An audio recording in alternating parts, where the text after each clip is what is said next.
Okay, yes, children. So yesterday we have discussed the diagram which explain the meaning of type of organization structure.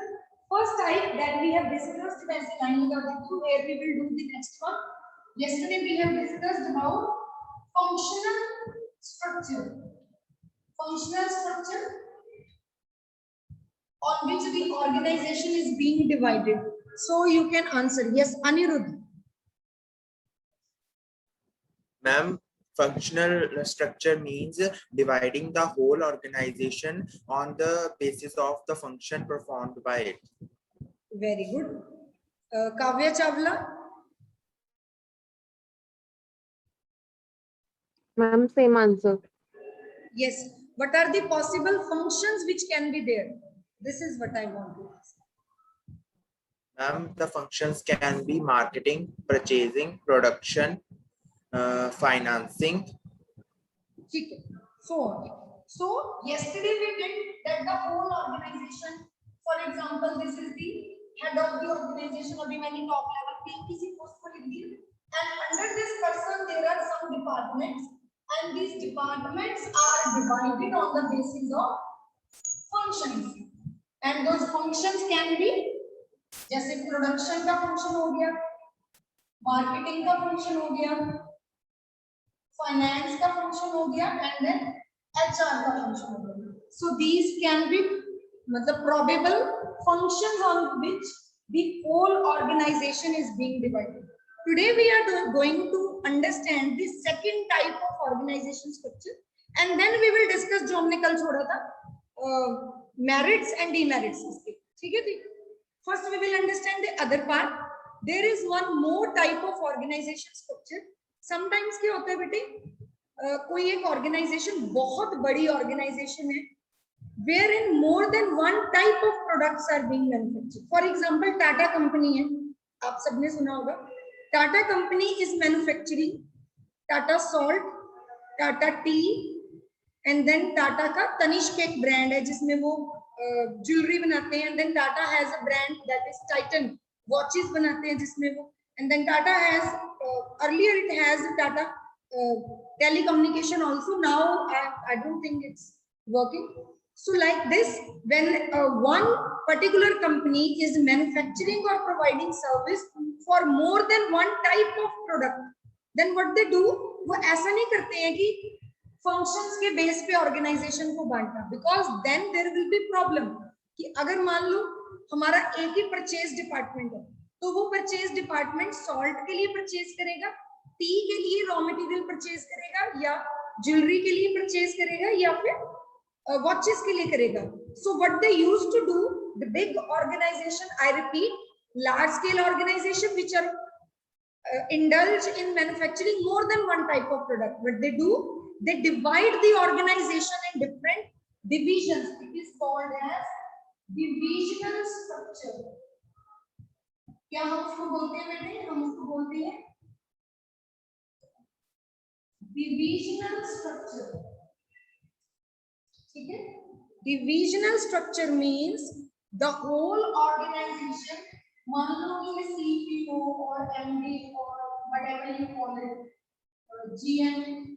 So this is the top level management, and under them they have different product. For example, product 1 हमारा Tata salt है, product 2 Tata tea है, example के लिए लिख रही हूँ, product 3 हमारा watches है, और product 4 हमारा jewelry है. ठीक है, आपको समझ तो आएगा शॉर्टकट. तो we have Tata tea, Tata salt, Tata की watches and Tata की jewelry. So we have, और या फिर इसको मैं सीधा शॉर्टकट में लिख हो जाएगा तनिष्क की. So these are 4 type of product which a company is manufacturing. So company will divide the whole organization in divisions. हम इसको बोलेंगे division 1, division 2, division 3 and division 4, like this. ठीक है जी. हर division का अपना एक head होगा, उसको हम मैनेजर नहीं बोलते हैं, मैनेजर यहाँ पे होता था HR manager, finance manager, marketing manager, यहाँ पे उसको हम बोलेंगे डिविजनल हेड। इस पोस्ट पे जो बंदा बैठा होगा उसको हम क्या बोलेंगे, मैं यहाँ लिख देती हूँ, he will be called as, क्या लिख देते हैं, डिविजनल हेड होगा, ठीक है जी। और इस पोस्ट पे जो बैठा होगा उसको हम मैनेजर बोलते हैं। तो सबसे पहला हमारा ये डिफरेंस हो गया कि हमारी ऑर्गेनाइजेशन अलग अलग डिविजन्स में बट गई और उन डिवीजन के हेड को हम डिविजनल हेड बोलते हैं। अब सॉल्ट के अंदर हमारे पास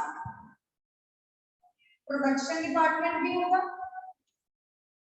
इनका अपना मार्केटिंग डिपार्टमेंट भी होगा, इनका अपना फाइनेंस डिपार्टमेंट भी होगा, and then they will have their own HR department like this.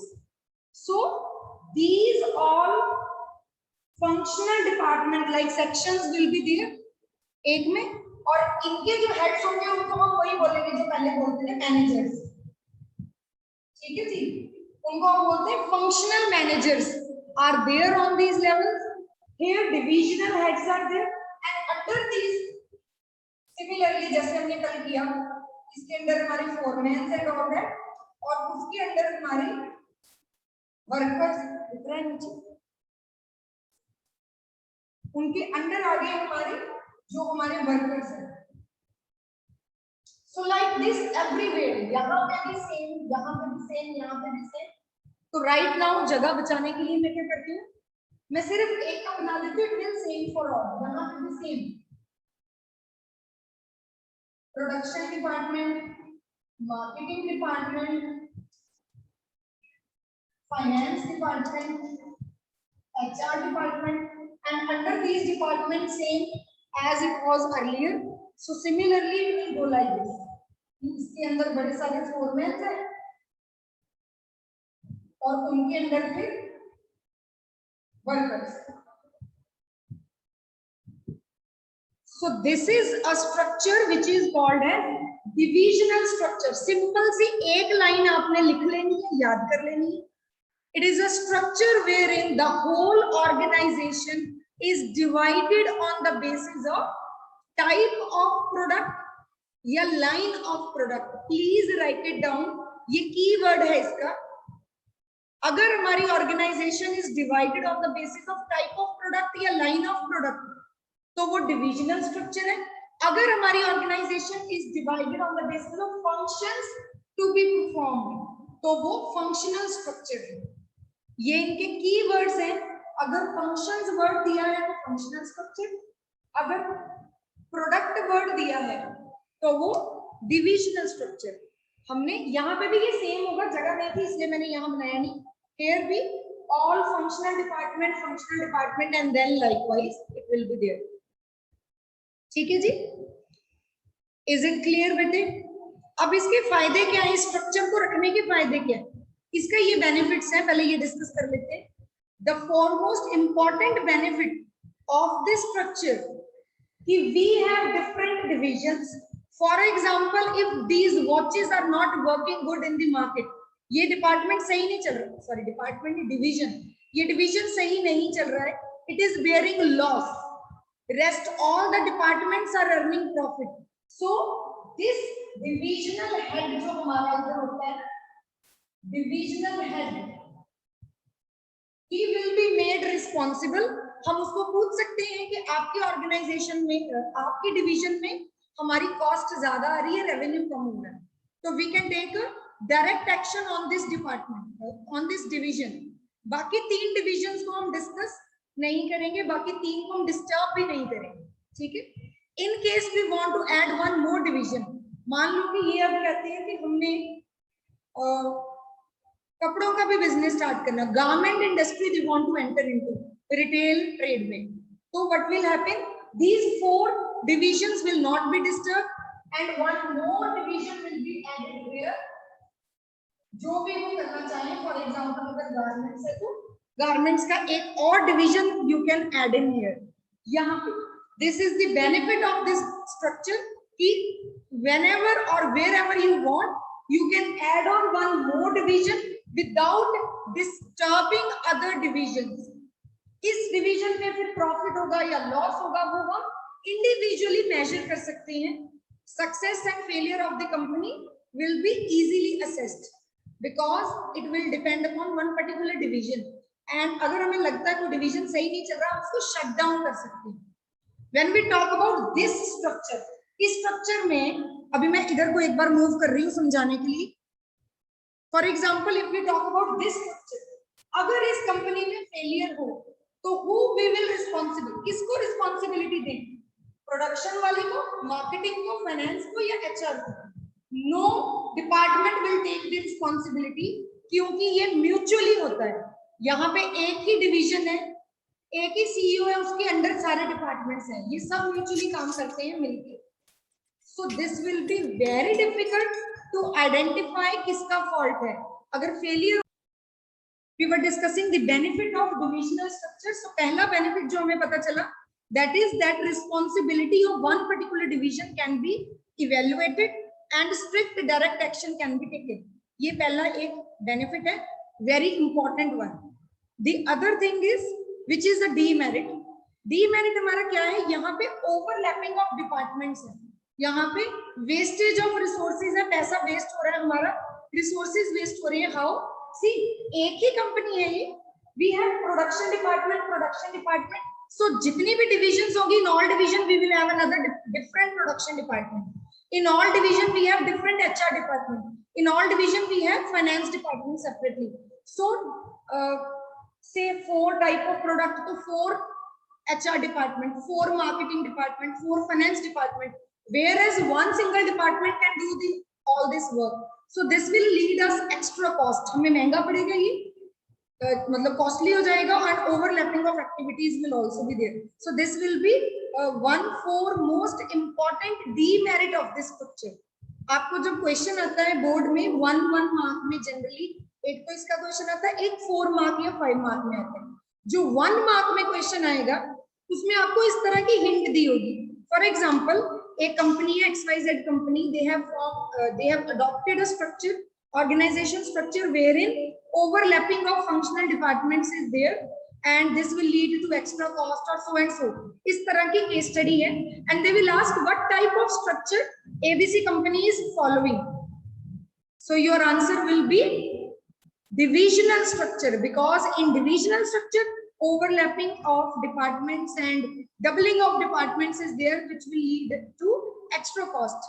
Similarly, functional के कुछ अपने features हैं. So now I am going to start sharing the screen, from where we will read about the merits and demerits of both these structures. If there is any doubt, you can ask me now. Divisional structure सबको clear है बेटे? Keyword इसका एक ही है, line of product. जितने type of product होंगे उतने divisions होंगे.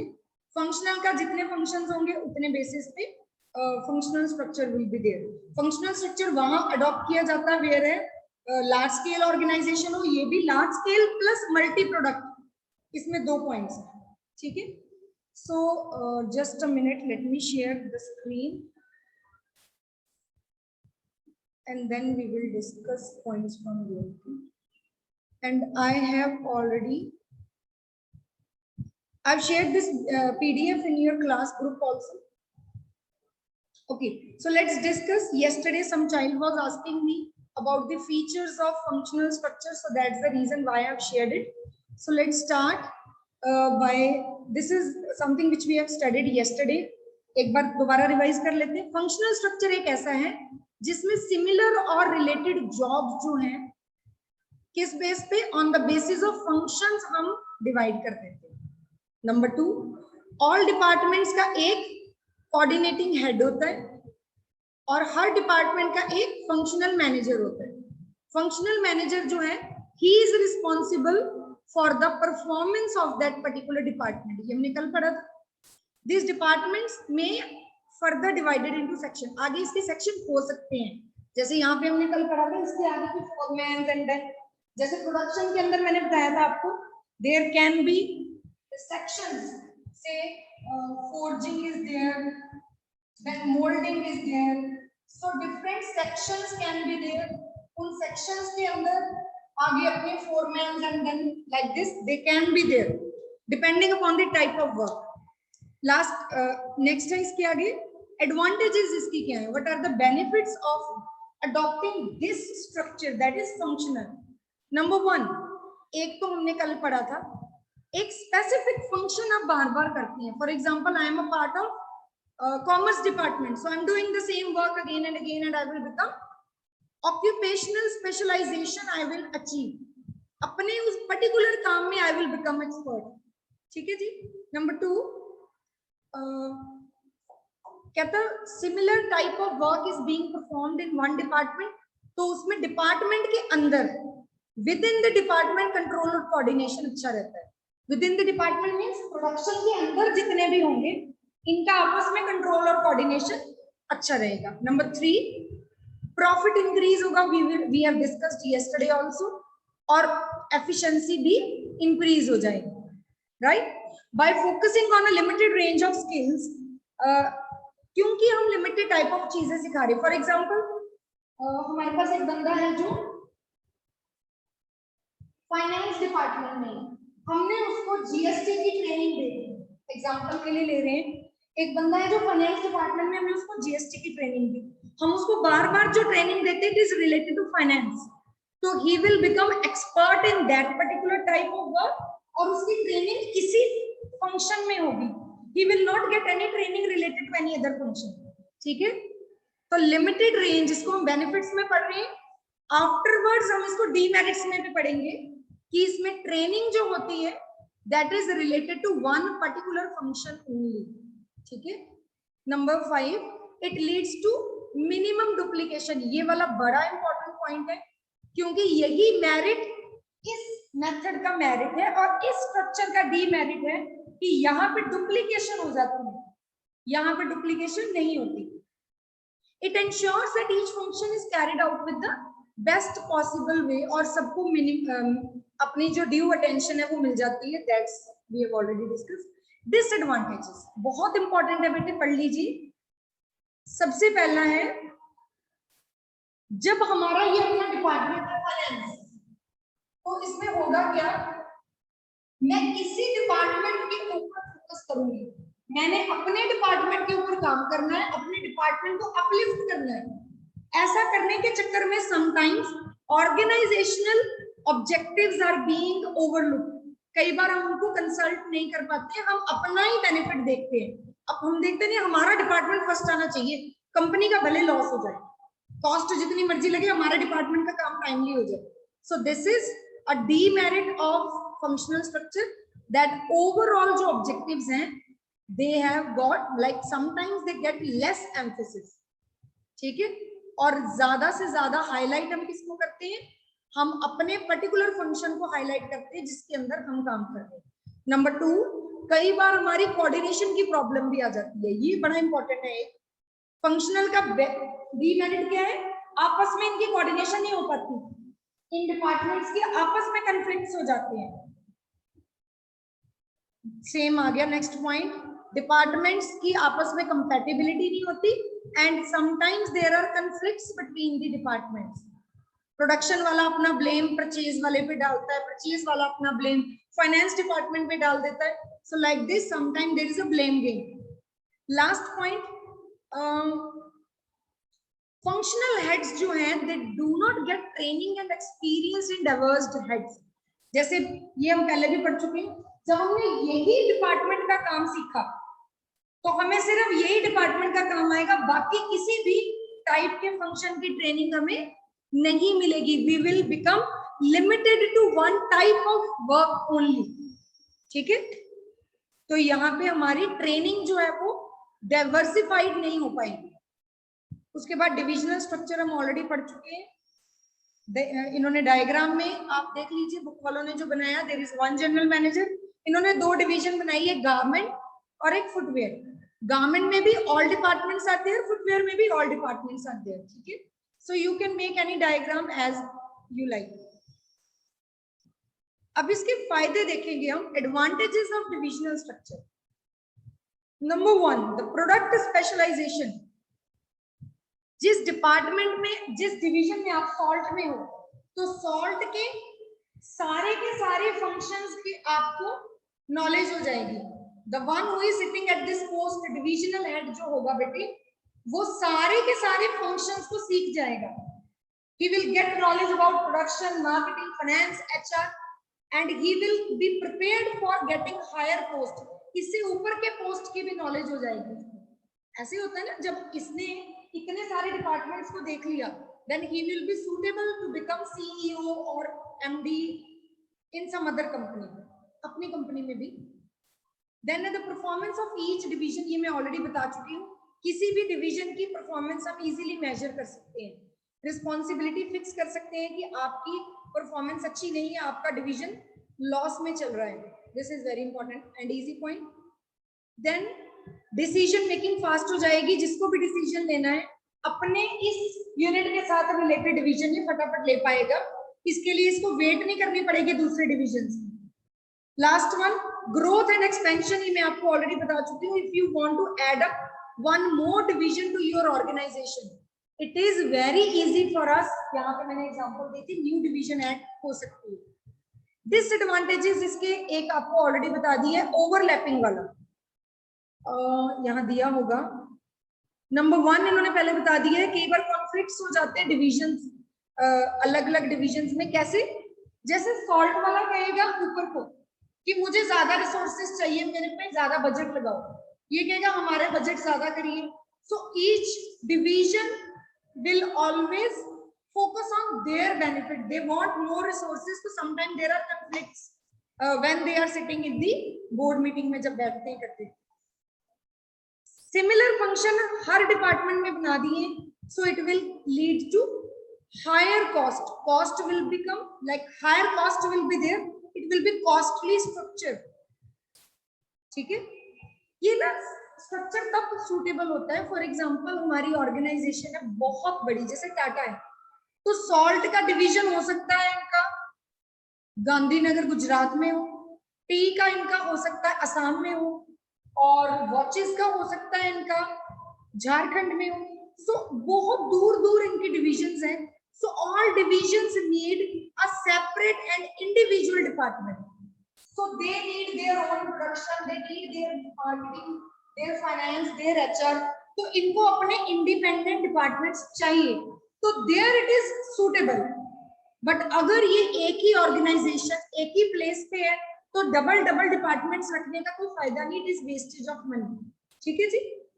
Last one is, since the managers are giving sufficient independence, तो कई बार क्या हो जाता है, ये सेम पॉइंट रिपीट हो रहा है पिछले वाले से, कई बार वो इंटरेस्ट ऑफ द ऑर्गेनाइजेशन को इग्नोर कर देते हैं और अपने डिपार्टमेंट को ही प्रमोट करने में लग जाते हैं, अपनी डिवीजन को इंप्रूव करने में लग जाते हैं. Then a very very important question, ये आप खुद कर लेंगे. We are running short of time, only 4 minutes are there. Difference between these two, very very important topic.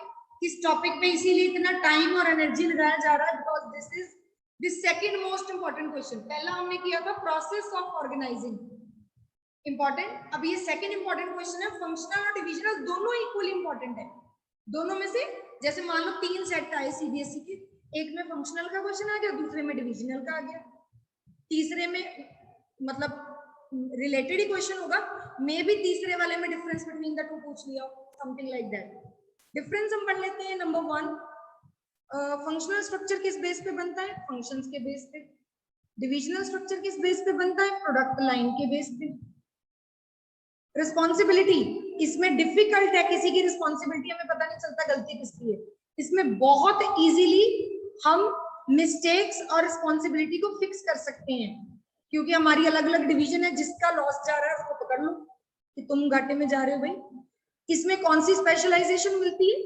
Functional, आप अपने टाइप के फंक्शन में एक्सपर्ट हो जाते हो. यहाँ पे product specialisation is there. You will become expert in your type of product which you are manufacturing, say salt or tea or whatever you are manufacturing. Next is managerial ability.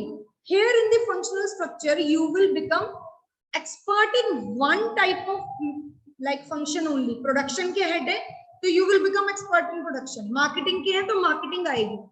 Here in the divisional structure you will become the expert in all different types of functions, multiple functions की knowledge हो जाएगी आपको. How? Because here see, this divisional head is like production, marketing, finance, and HR. All these functions are being taken care by this divisional head, so he will become expert in all these functions, right? Cost सस्ती कौन सी पड़ेगी? This type of structure is like economical and cheaper as compared to this structure which is costly, expensive है. ठीक है जी? Expensive structure and this is economical. Economical का मतलब होता है less, which will bear less cost for the company. Then coordination. Here I have already told you sometimes there is a problem of coordination between the departments, functional department. Here there is no problem because there is one division. इस division के अंदर उनका आपस में बहुत अच्छे से coordination होता है. दूसरे division का अपने अपने division में coordinate करते हैं. ठीक है जी? So coordination is easier here and coordination is not that smooth. मैं ये नहीं कह रही कि coordination होती नहीं है, but there is sometimes conflicts are there. ठीक है जी? Does not support smooth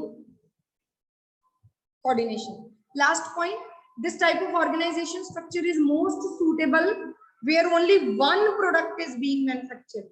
एक ही type का product है तो ये structure, more than one multiple products है तो ये वाला structure, right? So multiple product होंगे तो divisional structure will be followed. Is it clear to all of you? Yes or no? You can raise your digital thumbs. I'm not going to unmute you all. Okay. Only one child have understood. Okay. Right. So that's all for today's class. Last, I just want to give you the homework. This is your homework for today. एक तो आपने ये करना है आज अपने notes complete करने हैं functional divisional structure with the diagram. With merits and demerits, you are supposed to know, write in your notes. I have sent you the PDF, so you can take help from that also. Moreover, you are supposed to write difference between functional and divisional structure as I have already sent you. A ready-made answer is being sent to you. You are supposed to note it down in your notes. ठीक है? Next assignment submission में यही मंगवाऊंगी मैं आपसे. Clear है all of you? And tomorrow we are going to start with formal and informal organization. That's all from my side. Wait a minute, attendance I forgot to share. Okay, so you can all click on the link and fill in your attendance form. Thank you very much.